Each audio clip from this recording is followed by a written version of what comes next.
Pada video kali ini gue akan jelaskan kepada kalian apa itu kolesterol, teman-teman. Karena banyak banget orang yang bertanya sama gue, "Bang, gue udah rajin latihan, jaga pola makan, kok pas cek kolesterol gue di atas 200." Gue ingin jelaskan kepada kalian di video kali ini, ketika kolesterol kalian tinggi, belum tentu kalian sakit. Ketika kolesterol kalian rendah, belum tentu kalian sehat. Tegas gue bicara di sini. Dan di video kali ini gue akan coba terangkan kepada kalian proses terjadinya kolesterol dalam tubuh kalian secara sederhana. Gue jamin kalian mengerti dan kalian paham, teman-teman. Dan satu lagi, teman-teman, kolesterol ini tidak mengenal usia. Siapapun bisa terkena, teman-teman. Jadi simak video ini sampai habis. Gue jamin kalian tidak akan menyesal sama sekali, teman-teman. Ini dia.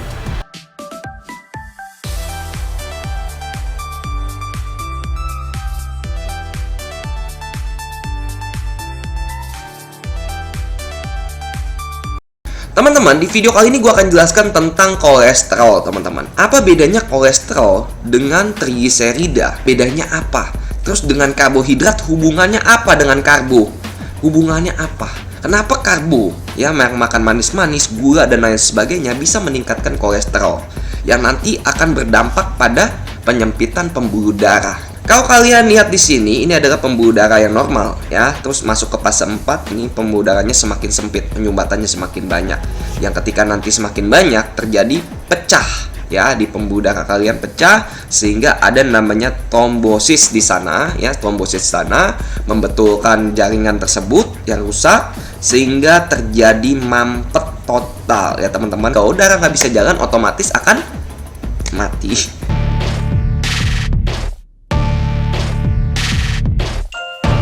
Kolesterol sendiri bisa dihasilkan tubuh 70-80%. Jadi tubuh kalian itu bisa memproduksi kolesterol sendiri 70-80%. Jadi walaupun kalian tidak makan makanan yang mengandung kolesterol, tubuh kalian bisa memproduksinya sendiri, bisa menciptakannya sendiri, ya. Kenapa kolesterol itu dibilang berbahaya padahal tubuh bisa memproduksinya, gitu. Ini yang satu hal yang kita harus pelajari, teman-teman. Fungsi dari kolesterol ini sangat penting. Tidak mungkin kalian bisa hidup tanpa kolesterol. Karena yang melindungi, memelihara, merawat, serta mengobati sel-sel kalian adalah kolesterol, teman-teman. Jadi di seluruh tubuh kalian itu adalah juga isinya adalah kolesterol. Terus kolesterol lagi itu paling banyak di dalam selaput otak kalian, saraf kalian. 25% otak kita isinya adalah kolesterol, ya.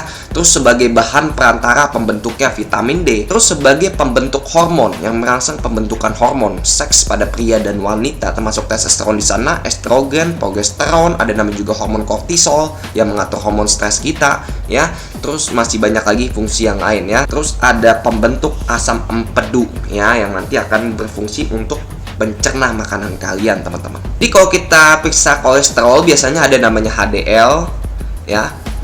Terus LDL, ada namanya trigliserid. Bener gak? Ya, trigliserid. Apa sih trigliserid ini? Ini adalah lemak di dalam darah kalian yang belum dijadikan sel lemak sama tubuh, ya. Jadi ini adalah energi yang berada di dalam darah kalian. Cadangan energi yang masih berada dan mengalir di dalam darah kalian. Belum disimpan menjadi sel adiposa, teman-teman. Ya, nanti kita akan bahas masuk ke yang selanjutnya, teman-teman.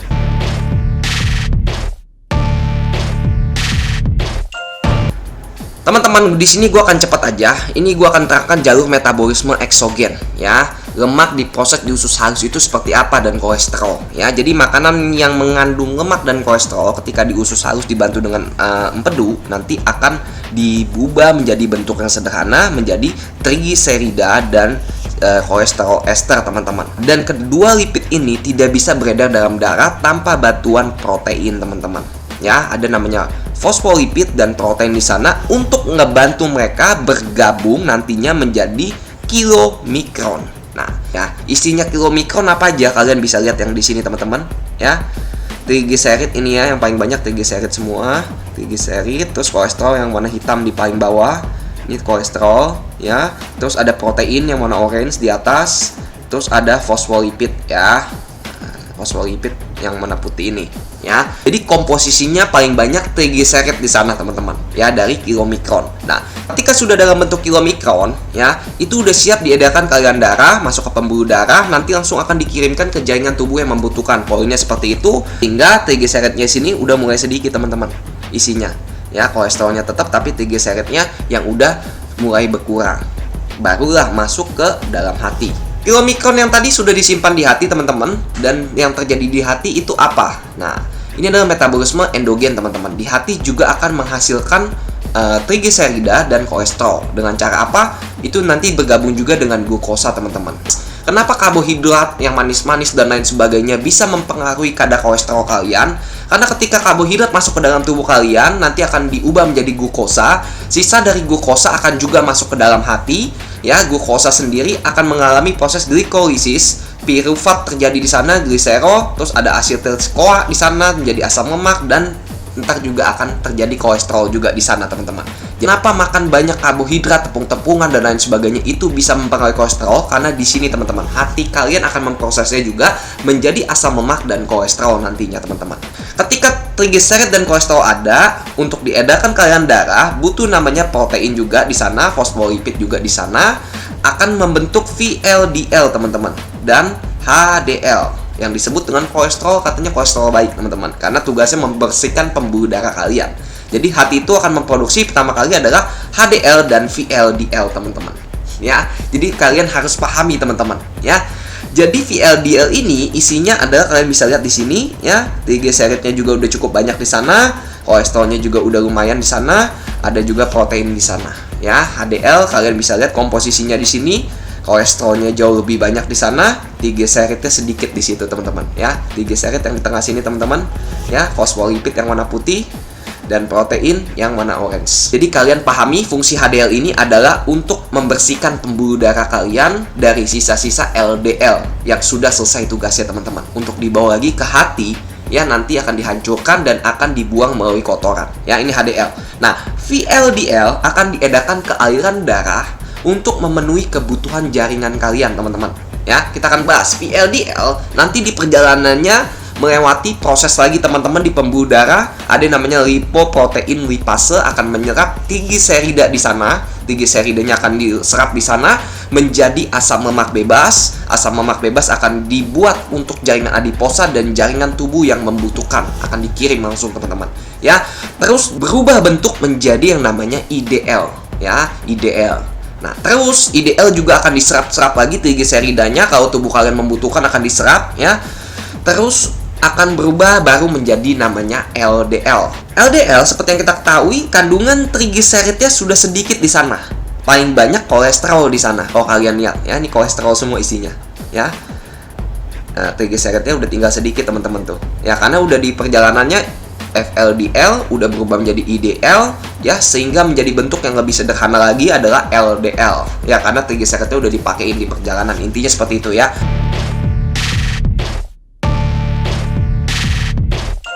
Yang jadi persoalannya seperti ini sekarang teman-teman. Banyak dari kalian yang menyangka LDL ini adalah kolesterol jahat dan HDL kolesterol baik, karena LDL gampang mengendap, gampang menempel. Padahal LDL ini harus ada di dalam tubuh kalian, harus diproduksi dalam tubuh kalian, karena ini alat transportasinya ya, dan HDL alat jemputnya. Kalau salah satu dari ini nggak ada, ini akan berbahaya justru bagi tubuh kalian, karena kolesterol yang rendah pun nggak akan baik buat tubuh kalian, kolesterol yang tinggi juga nggak baik untuk kalian. Makanya perlu keseimbangan antara HDL dan LDL teman-teman. Kenapa HDL ya, kolesterol baik ini tidak bisa mengimbangi jumlah LDL? Karena banyak faktor yang mempengaruhinya. Termasuk apa? Kalian makan over kalori teman-teman. Nah, ketika kalian makan over kalori, otomatis hati kalian harus memproduksi trigliserid yang jauh lebih banyak. Nah, untuk mengangkut trigliserid itu dibutuhkan juga LDL ya. Contohnya seperti ini aja teman-teman, gue gambarin simpel pada kalian. Untuk mengangkut misalnya 1000 paket ya, 1000 paket membutuhkan 100 kurir ya. Ya, kalau lu ngasilin 2000 paket yang harus diantar 2000 paket, berarti yang harus kerja berapa? 200 kurir. Sama seperti itu teman-teman. Semakin lu makan over kalori secara terus-menerus, otomatis hati lu akan menghasilkan trigliserid yang banyak. Trigliserida itu akan membutuhkan transformasi berupa LDL. Dan semakin banyak trigliserid yang dihasilkan oleh hati kalian, akan semakin banyak LDL yang tercipta di sana. Dan itu wajib. Jadi jangan salahkan LDL-nya, tapi salahkan diri kalian. Kalian makan over kalori secara terus-menerus, sehingga hati kalian mau nggak mau menghasilkan trigliserida yang jauh lebih banyak dari yang seharusnya, dari yang dibutuhkan, sehingga nantinya akan memproduksi alat transportasinya berupa LDL yang jauh lebih banyak. Dan ketika LDL jauh lebih banyak, sifatnya gampang mengendap, dan dia akan mengendap di pembuluh darah kalian, teman-teman.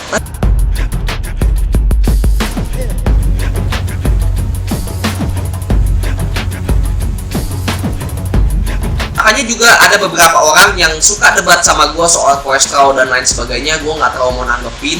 Kenapa? Takutnya terjadi miskomunikasi. Bukan gue nggak paham. Gue paham betul tentang bagaimana kolesterol bisa terjadi dalam tubuh kalian. Prosesnya dari mana, dari awal sampai akhir gue paham. Ya, sampai terjadinya plak seperti ini paham. Dan gue pelajari betul. Tapi kenapa gue nggak mau berdebat sama kalian? Takutnya terjadi miskomunikasi. Karena ini sensitif, teman-teman. Faktor kolesterol juga penyebabnya banyak. Jangan sampai terjadi miskomunikasi. Makanya kalau mau, makanya gue saranin nanti akan gue bahas di video sendiri. Gue sependapat kolesterol itu nggak boleh disalahkan. Kolesterol itu berjalan sesuai. Ya, kenapa tidak sesuai? Karena pola hidup dan pola makan kita yang berantakan. Mungkin ada salah satunya ada faktor genetik lagi. Tapi ini sedikit. Makanya gue bilang ini sensitif. Jangan sampai lu paham sedikit-sedikit, lu jelaskan tentang kolesterol, nantinya jadi miskomunikasi, gitu loh.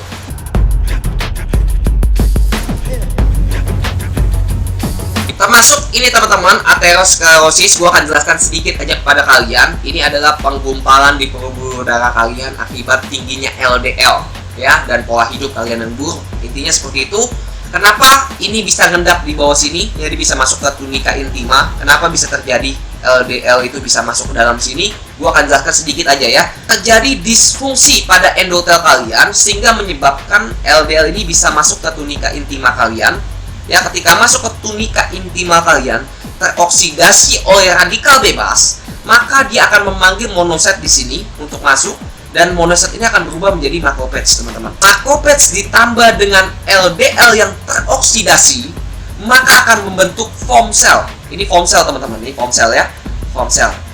Ya, ini LDL yang teroksidasi ditambah dengan macrophage, maka membentuk foam cell. Nah, foam cell ini yang mengendap, teman-teman. Yang suatu saat akan pecah. Ketika pecah, akan terjadi trombosis di sini ya untuk penyembuhan sebenarnya. Tapi yang terjadi malah menyelakakan tubuh kalian, ya, karena proses trombosis di sini akan menghambat atau menghentikan peredaran darah kalian. Itulah mengapa endapan dari LDL ini akan berbahaya buat diri kalian apabila LDL ini diproduksi terlalu berlebihan dan HDL tidak bisa mengimbanginya, teman-teman. Ya, mereka akan mengumpul terus di sini karena macrophage-nya makannya kenyang, akan terus makanin gitu loh. Jadinya gendut dan banyak yang tercipta di sini foam cell-nya. Seperti itu, teman-teman ya.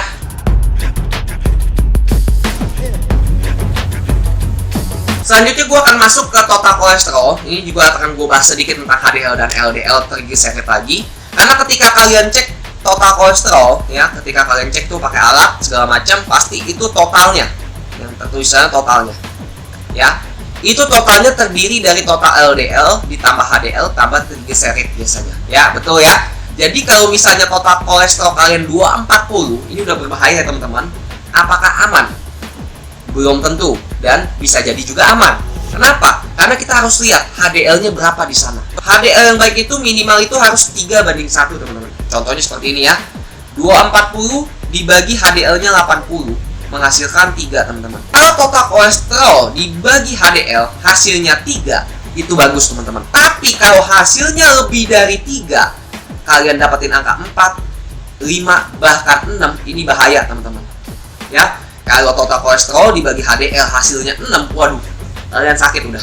Ya, harus benar-benar terapi dan jaga pola makan, perbaiki pola hidup kalian. Ya, jadi sekali lagi, total kolesterol tidak menjamin kalian sehat atau enggak. Total kolesterol tinggi belum tentu kalian sakit, tapi kalian harus lihat HDL-nya berapa di sana. Karena keseimbangan HDL, LDL, dan trigliserid ini adalah satu kesatuan yang tidak bisa terpisahkan satu sama lain.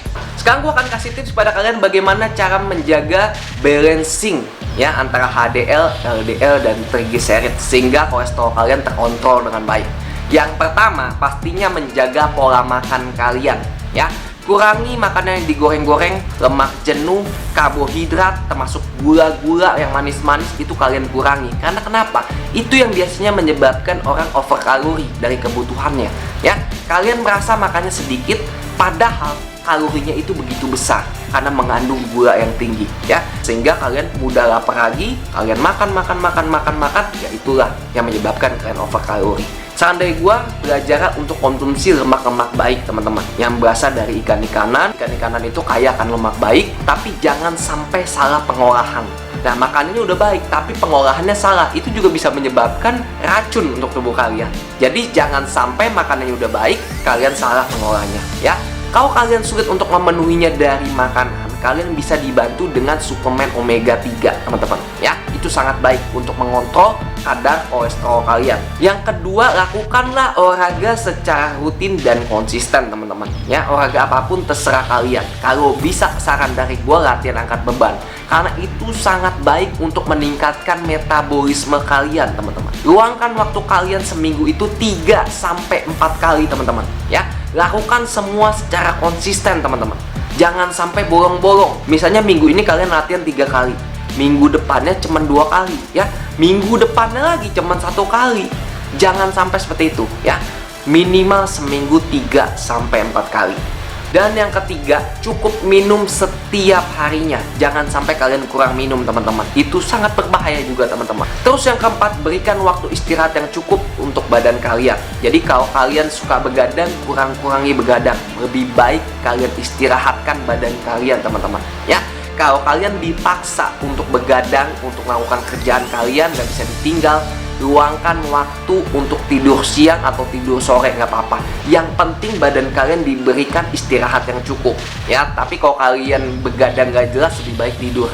Intinya seperti itu. Jadi dengan gue buat video kali ini, semoga bisa menjadi satu edukasi buat kalian mengenal kolesterol lebih dalam lagi. Jadi jangan kalian salahkan kolesterolnya, salahkan diri kalian sendiri. Kolesterolnya nggak pernah salah, teman-teman. Tubuh kalian nggak salah, ya. Yang salah kita, karena pola hidup kita, pola makan kita yang hancur berantakan. Itu yang membuat kerja tubuh kita jadi berantakan juga.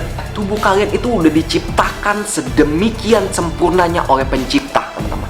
Yang merusak adalah diri kita sendiri, yang seringkali kita tidak pernah sadari, teman-teman. Bagi kalian pun yang masih muda, yang umurnya belasan, mungkin yang 20-an ya ke atas, kalian merasa kalian di obesitas, kalian kegemukan, tapi kalian merasa enjoy dan masih sehat-sehat aja. Jangan pernah sepelekan. Itu hanya masalah waktu aja, dan kalian tidak bisa memprediksinya kapan terjadi dalam hidup kalian. Jangan sepelekan penyakit ini, teman-teman. Ini penyakit tidak mengenal usia. Bisa jadi besok, bulan depan, atau 3 bulan lagi, atau tahun depan. Itu semuanya nanti tergantung seberapa kuat tubuh kalian yang telah kalian siksa bisa menahan siksaan tersebut, teman-teman.